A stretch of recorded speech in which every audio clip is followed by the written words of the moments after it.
David, this week we are here to review the Lexus LX500d.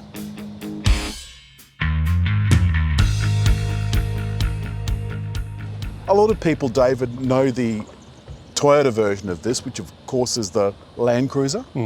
Which sells in big numbers. 300 series. There's only, you were saying, 1,000 of these or so sold last year? It's had a great year compared to the year before. Yeah. It's up 3.5 times, but it's still under 1,000 sales for this model. Well, possibly a lot of that is the fact that this is considerably more expensive. The starting price for these is the finishing price just about of the Saharas. And that's quite a jump for what is something based on very similar product. Yeah, it's what, 150,000-ish to nearly... To get it on the road, it would be around 150, and it goes all the way up to 235 to nearly 240,000. A lot of money. I mean, that's Range Rover territory. But of course, it's got Range Rover performance. You can even option wheels up to 22-inch. Yes, which clearly says this is not for off-roading. The front of this, I think, is somewhat challenging. It's not quite as handsome as the Land Cruiser, if you could call the Land Cruiser Very handsome. bull nose, isn't it? But you're not going to miss the fact that it's a Lexus, that's for sure. This is not the base model, so this is a more protruding silver grille. I think there are some that the base model is more black and looks more indented. Could have done without it. It's a little too big. It looks like the grille's trying to eat the car, but let's have a look at it from the side. We've got a couple of engine options in the LX, and as we said, this one is the 500d, David, which is a twin turbo diesel. 227 kilowatts and a massive 700 newton meters of torque. Really feel off the mark. It really gets you going. The petrol, David, the 600, what's that? 305 kilowatts and still pretty impressive, 650 newton meters. And again, that's a twin turbo V6 petrol. That's just astounding figures. And I'm glad to see that Lexus actually has a diesel option, something that for a long time was lacking. And there's no way that you would have bought the V8 version of this in petrol. That's why they sold next to none of them. Really, used a lot of fuel. Yeah, but this feels limousine-esque in an off-roading kind of way. There's a step there for, should you pretend that you want to go off-road. But look at the length of this back door. That's enormous. And of course, this comes as a 4, 5 or 7-seat car. This one is a 7-seat with an electric third row, which we will have a look at now. Of course, it's got all the full electrical things, electric seats, electric tailgate, and it's a smart... It's so smart, hard to get good help. It's smart, but I had trouble.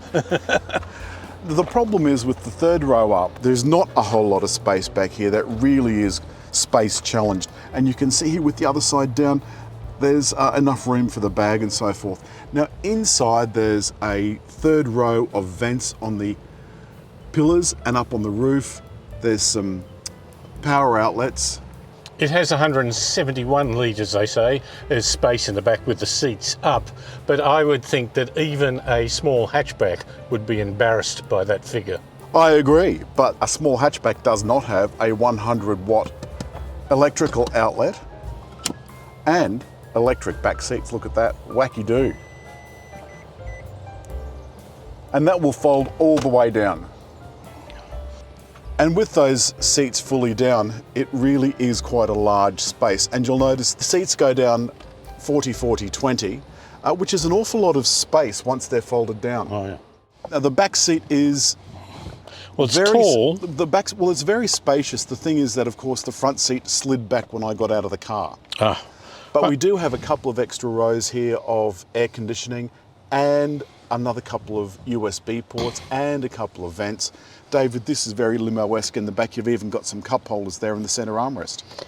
Bloody hell. Who put this on 24? Is that you? Did you put that on 24? Yes, I did. It was very cold when I got in it. And I'm such a sensitive soul. Oh, God almighty. We've got a small part digital dash, David, heads-up display. Yes. Is that nice and wide? Wide, Lovely. good information. No cooled seats in this, which is a bit of a worry. This dashboard is very impressive. I mean, it's properly Lexus. Lovely wide screen at the top. A secondary screen below for ancillary stuff, the climate control and car data. You can also raise and lower this car. It's got that those details there as well. It squats on its suspension. Do you squat on your suspension, David? Only when necessary. Well, one would hope. Power seats in the front, couple of memories over there. Getting into it the second time, I think, is nice. I think the first time I got into it, I had been used to smaller cars. Yep. I still think it's the sort of vehicle that actually tours remarkably well. Well, out on the open highway just now, you said it was magnificent. I don't think it's too bad, even in corners. And the torque of that twin-turbo diesel is just astounding. It really is astounding. Now, the interior of this, I think, looks very impressive. Certainly much more so than its Toyota counterpart. It's very strong use of the leather, isn't it? There's a lot of leather, or at least leather look. There's buttons which I like. It's verging on those busy consoles that we used to have, but I think this is the right amount of buttons. And we've even got a wireless charger back up here. Lovely big wide center armrest. It's unapologetically massive, and I quite like that. But one thing I've noticed that over its Toyota counterpart is it is really quiet in here. Okay, yes. I mean, it's really quiet. Like I can't hear anything from outside, not even the suspension noise. We've got a lot of data up here that you would use particularly off-road. I think other than that, you're probably not going to do that much with it. Yeah. So now that we're on some not smooth tarmac, you still can't hear any noise. It's just absolutely amazing.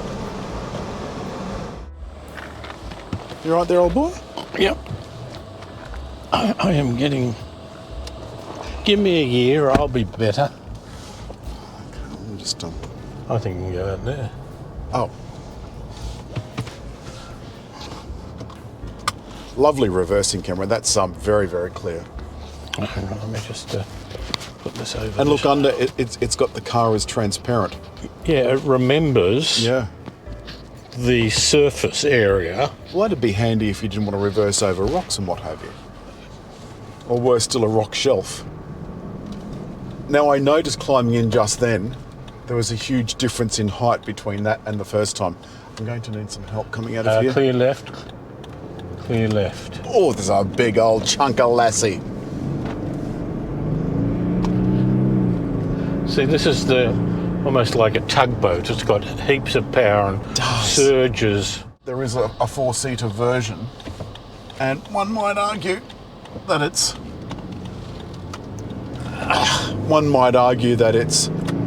limousine-esque in its layout. It still doesn't feel quite... I mean, if you were doing a luxury tour of Abu Dhabi, this would be the thing to do it in. It's got a 10-speed automatic gearbox. Yes. But it's got that crawl control as well, so it's got all the off-road stuff that the Toyota has. Now I'm coming up here just a tiny touch under the speed limit, so under 80. Well, I was. And this is staying within the lines pretty well. On the highway, David, it's beautiful. It's just beautiful. So I think it does everything that a Lexus should.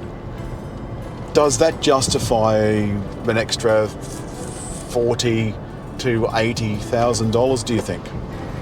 I asked the ex-CEO, Sean Hanley of Lexus, who's now gone back to Toyota, once how many he thought of these, well, the previous model, were actually ever taken off-road. And he said, we've got no data, but if you're asking me to guess, 0.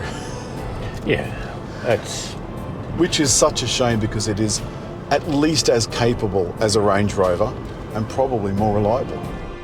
David, that's all this week for the LX500d, the LX being the big Toyota Land Cruiser sized SUV. I liked it. yeah, for what it is, I think it does it very well. Yeah. But it's come that time, hasn't it? It has indeed. To hit like And leave a message. and there to subscribe.